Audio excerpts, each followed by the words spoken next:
Աստծուն հասնելու ամենակարճ ճանապարհը ծնողին հարգելու սիրել, որին տեսնում ես, որի արդյունքն ես, որի դաստիարակությունն ես, եւ եթե չես հարգում, Աստված քեզ ինչու պիտի հարգի,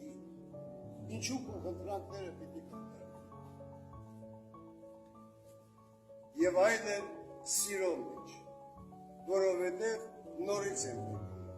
ընտանիքի հիմքը սերն է։ Առանց սիրո ընտանիք ստեղծելը ճիշտ չէ բառնված։ Եվ մենք պարտավոր ենք ամեն կերպ այդ փոքրիկ տաճարը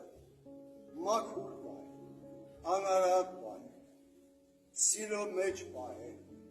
բարության, ազնվության մեջ պահել,